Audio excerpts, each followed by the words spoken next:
बच्चा हो या बूढ़ा, मर्द हो या औरत, इलेक्ट्रॉनिक मीडिया हो, सोशल मीडिया हो या प्रिंट मीडिया हो, आज हर जगह से एक ही नाम देखने को और सुनने को मिलता है, मोदी मोदी मोदी।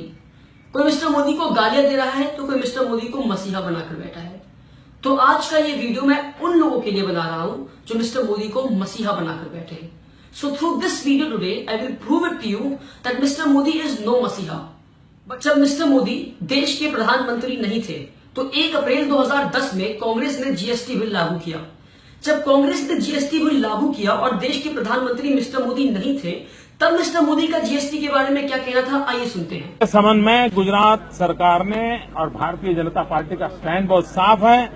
जीएसटी के संबंध में हमने कहा है कि आपकी जीएसटी का सपना तब तक पूरा नहीं होता, तब तक साकार नहीं हो सकता, जब तक कि आप पूरे देश में टैक्स पेयर के साथ आईटी इंफ्रास्ट्रक्चर का नेटवर्क नहीं बनाते। जीएसटी कभी सफल नहीं हो सकता। जीएसटी कभी सफल नहीं हो सकता।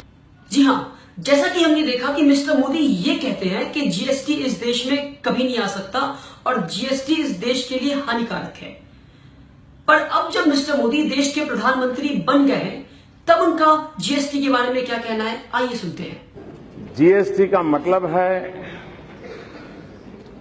Great step by team India. GST का मतलब है great step towards transformation. GST का मतलब है ग्रेट स्टेप्स टवर्ड्स ट्रांसपेरेंसी।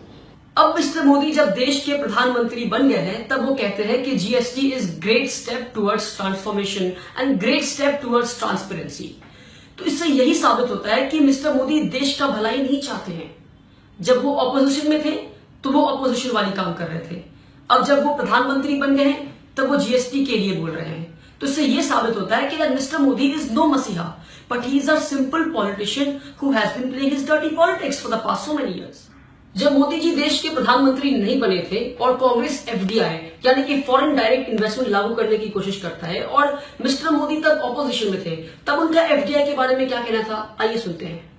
भाइयों बहनों, कल प्रधानमंत्री ने जो निर्णय किए हैं, ये निर्णय चौंकाने वाले हैं। अब किराना कौन बेचेगा? विदेशी लोग। चाय कौन बेचेगा? विदेशी। चावल कौन बेचेगा? विदेशी। गेहूं कौन बेचेगा? हल्दी कौन बेचेगा? मिर्ची कौन बेचेगा? इसके लिए विदेशियों के लिए दरवाजे खोल दिए। हमारे देश के छोटे छोटे व्यापारियों की दुकानों पे ताले लग जाएंगे। ये निर्णय दिल्ली में बैठी हुई सरकार ने किया है। जी हां, जैसा कि हमने सुना कि मिस्टर मोदी ये कहते हैं कि अगर देश में एफडीआई आ गया तो देश का किराना हो, चाय हो, हल्दी हो या चावल हो, हर कोई विदेशी बेचेगा और जो छोटे मोटे व्यापारी है देश के, वो बर्बाद हो जाएंगे। पर जी नहीं, जब मिस्टर मोदी देश के प्रधानमंत्री बन जाते हैं तब उनका एफडीआई के बारे में क्या कहना है, आइए सुनते हैं।